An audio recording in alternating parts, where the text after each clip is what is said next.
Hi పిల్లలు, వంకాయ సిరీస్లో పార్ట్ 1. ఈరోజు మనం గుత్తి వంకాయ ఎలా చేసుకోవాలో నేర్చుకోబోతున్నాం. దీనికోసం పావు వంకాయలు తీసుకొని చూపిస్తున్నట్టు అడ్డగా తిన్నగా ఘాట్లు పెట్టుకోవాలి. ఇప్పుడు ఒక గిన్నెలో వాటర్ తీసుకొని కొంచెం సాల్ట్ వేసి శుభ్రంగా కడుక్కోవాలి. తర్వాత ప్యాన్లో ఒక 2 స్పూన్లు ఆయిల్ యాడ్ చేయాలి.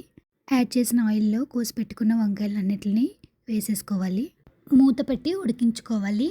ఇప్పుడు ఒక మిక్సీ జార్లో 3 స్పూన్లు వేరుశెనగ గుళ్ళు, 1 స్పూను నువ్వులు, 1/2 టీ స్పూన్ ధనియాలు, ఒక 2 చిన్న దాల్చిన చెక్కలు, 4 లవంగ ముక్కలు, 1 యాలక్కాయ, కొంచెం గసగసాలు, కొంచెం ఎండు కొబ్బరి, కొంచెం జీలకర్ర కూడా వేసుకొని ఒక 2 మీడియం సైజు ఉల్లిపాయలు కట్ చేసుకొని, అలాగే 2 మీడియం సైజు టమాటాలు కూడా కట్ చేసుకొని వేసుకోవాలి. దీంతో పాటుగా ఒక 4 పచ్చిమిరపకాయలు, టేస్ట్కి తగ్గట్టుగా సాల్ట్ వేసుకొని పేస్ట్ చేసుకొని పక్కన పెట్టండి. ఇప్పుడు వేయించుకున్న వంకాయలన్నీ తీసేసుకోండి. ఇప్పుడు అదే ప్యాన్లో కొంచెం జీలకర్ర, సరిపోతే కొంచెం ఆయిల్ కూడా వేసి పసుపు కూడా యాడ్ చేసుకొని పేస్ట్ చేసుకున్న ఈ పేస్ట్ మొత్తాన్ని వేసేసుకొని వేయించుకోవాలి. 4 నిమిషాలు పోయినాక ఇలా ఆయిల్ సపరేట్ అవుతుంది. ఆయిల్ సపరేట్ అయినాక వేయించుకున్న వంకాయలన్నింటినీ కూడా యాడ్ చేసేసుకోవాలి. యాడ్ చేసేసుకొని మరొక 10 నిమిషాలు మగ్గనివ్వాలి.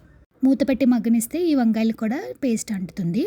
10 నిమిషాలు పోయినాక కొంచెం వాటర్ యాడ్ చేసుకోండి. కొంచెం వాటర్ యాడ్ చేసుకొని అటు ఇటుగా కదుపుకొని సాల్ట్ ఏమైనా సరిపోలేదు అని అనిపిస్తే అడ్జస్ట్ చేసుకోవచ్చు. ఈ టైంలో సరిపోలేదు, కొంచెం యాడ్ చేసుకున్నాను.